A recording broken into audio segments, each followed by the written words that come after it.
Yes, thanks for staying with us on the Sports Show. Probably our next guest. He's been a coach, been a player, now he's an administrator. He's been doing that for a while. He has, and you know what else? Union. I passed him in the car park only half an hour ago. I thought, look at the size of this big bloke. Geez, he looks vicious, doesn't he? And I didn't even look at him in the eye. He was just trying to find out where he had to come to get to the studio. Of course, you were brave. So we're talking about the General Manager of Rugby Union, Carl Jones. Carl, thanks for coming in. Thanks for having me. But I read your description in coming back into the position. It says, responsible for all activities relating to the operation of South Australian Rugby Union Limited. That seems like a pretty broad brush. It is. Seems like a lot of responsibility. Yeah, it's a lot to take on, especially this time of year, and everybody's getting twitchy around finals and eligibility and what have you. But no, it is. It's there's not too many staff there, and we've still got as many activities going on with state representative programs and what have you. It's coach education, looking after the 13 clubs, and all the politics, as you guys know, go with that. So. It's an interesting role. That explains the hair loss, and yes. I know where that comes from. The grand final, of course, let's talk about the positives. Grand final this weekend, Onkaparinga up against Old Collegians down there at Brighton. Yep. Are you surprised by the matchup? Not necessarily surprised. It was the same grand final last year. Yep. Unfortunately for Brighton, they've dropped off the last couple of years after... Why is that? Because they've been a force for so long. Yeah, they had a number of retired players who probably kept that momentum going through those years. Yeah. There's four in particular, all brothers, the Brown brothers. Two of the older ones retired, and the youngest is still playing, but in and out. And so it happens. You lose that catalyst, and they tend to drop back a bit. But it's rebuilding. To be perfectly honest, towards the end of the season, they're unlucky not to be there. They got knocked out last week. Yeah, that's this week. It's Saturday, tomorrow. Yep. For the most part. So that's Brighton, Saturday afternoon. Yeah, it's 4 p.m. Okay. We do it a bit differently to any other code. We play all our grand finals on the same day, on the same pitch. So we start 8:30 in the morning, and consecutive matches, so 7 consecutive matches plus 2 on Friday night at the same venue. You're putting the pitch under a fair bit of stress, aren't you? Yeah, we are. It's pretty sandy there now. I was a bit stressed out with the weather, but I think we're going to be all right. 18 on Saturday and the sun's out. What kind of crowd would you expect? Probably about 3,500. Wow, that's a good crowd. Can I ask you about the Olympics? Because we saw the women in play, and the men for that matter. And how good were they? They were fantastic. Women, you can't get any better than that. But I'd like that format of game too. I think that sort of is a nice little conduit to the game traditionally. Yeah, and it's interesting. I mean, we dipped our toe in the water here a few years ago when we hosted the International Sevens. Huge success, and it was growing, and the interest in the code was growing around, but unfortunately it got taken away for us for various reasons.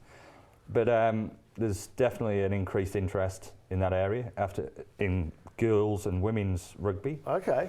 We currently have 5 women's teams anyway who play 15 aside, and that final is going to be on Saturday as well. But there seems to be a gap from under 12s where you can play mixed, and I think that's across most contact codes, where you can play mixed up until under 12s for obvious reasons, development.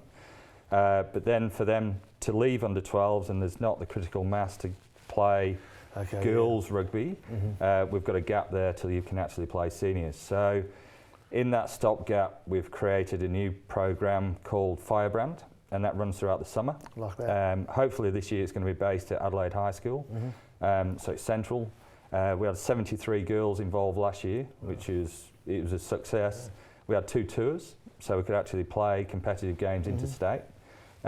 So we see that growing, and by the increased interest with the gold, we see that increasing, at least doubling this year. So. Yeah, the AFL are coming in, so they're obviously going to steal a few of the women from all sports, not just rugby, basketball, and stuff across it. But one of the things that your sport offers that the AFL doesn't is that, and you talked about tours, they're the international tours. You know, once you can get off Australia, it's a big recruiting tour. Do the rugby union use that much? Yeah, the tours, I mean, the expense is an issue, but to give you an example, 2 of our eastern suburb clubs, both Burnside and Old Collegians, are taking teams over to New Zealand in this off-season.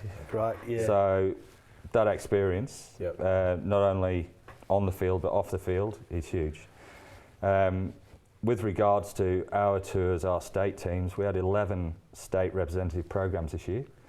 Our under-13s played on the Gold Coast in a tournament there, which was a world tournament, and for the first time faced the Haka and it was the Christchurch under-13s boys. Yes. I mean, imagine being under 13, facing your first ever hacker. I mean, for us to face it, that's right. It's still intimidating. But what a fantastic experience. Great. And one that, I mean, you can get it here on the Gold Coast, which is lucky, and travelling internally.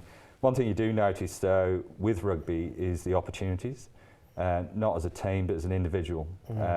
And majority of the players who are elite players, I would say, in South Australia, have played overseas at some point. Been in the role for 10 years, you stepped away for a couple of years, then you come back. Sometimes when you've been in it, you get caught up in it for a while, then you step back and you come with a new view.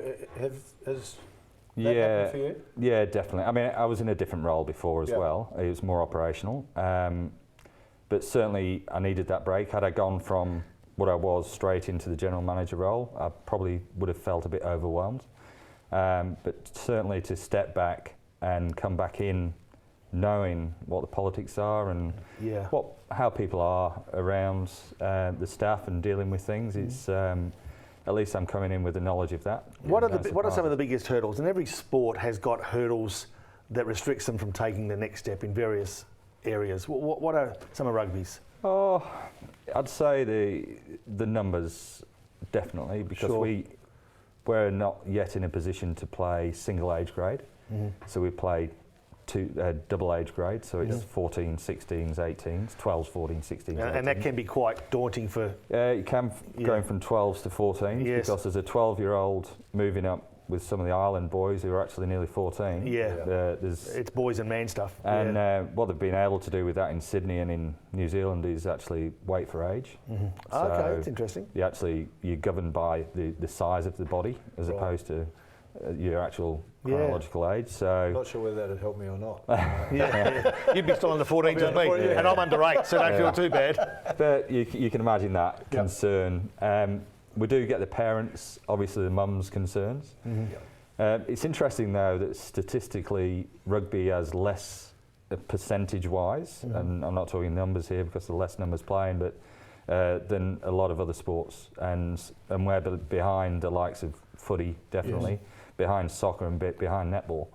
Having said that, if you do get an injury, it tends to be upper torso, but there's less injuries in rugby. It sort of makes sense though, doesn't it, Phil? Because if you think about it, you know, it's a straight-on type of game where you are prepared for what's coming.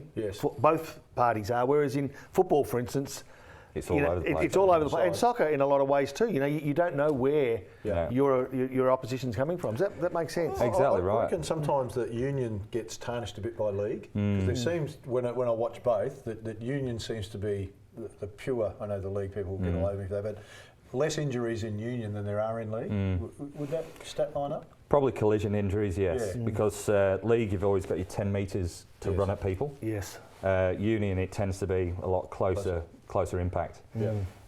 We also, I think it was 10 years ago now, brought in a new program called Smart Rugby, which every coach and official has to be qualified in and re-qualify every 2 years.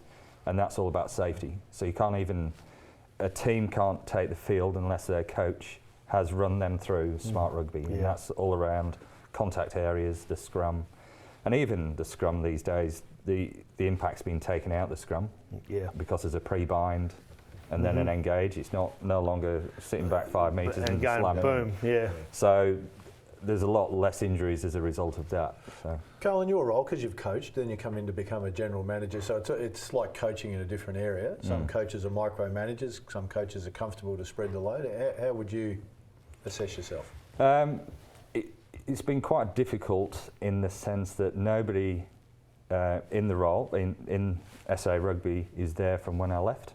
So it's all new. It's all new blood. Education, wow. So it's the IPs that's with me more than anybody else. Absolutely. So I'm trying to coach in that as much as I can and give them the empowerment to move forward. But at this time of year, when we've got a grand final lunch on Friday, we've got the grand finals, we had presentation night last Wednesday, we've got finals. It's just there's a lot happening at once, and we just need to get the job done. It's impressive you can come in here and keep your eyes open. Yeah. Exactly. We need to go, mate. Onkaparinga, Old Collegians, this Saturday at Brighton, 3 p.m. grand final? 4 p.m. 4 p.m. Yeah. 4 p.m. But get there all day. It's an all-day event. It'll be spectacular. Yeah. If you need to go down and have a look at it, it's really worthwhile. Stay with us. Still a bit more to come on the show.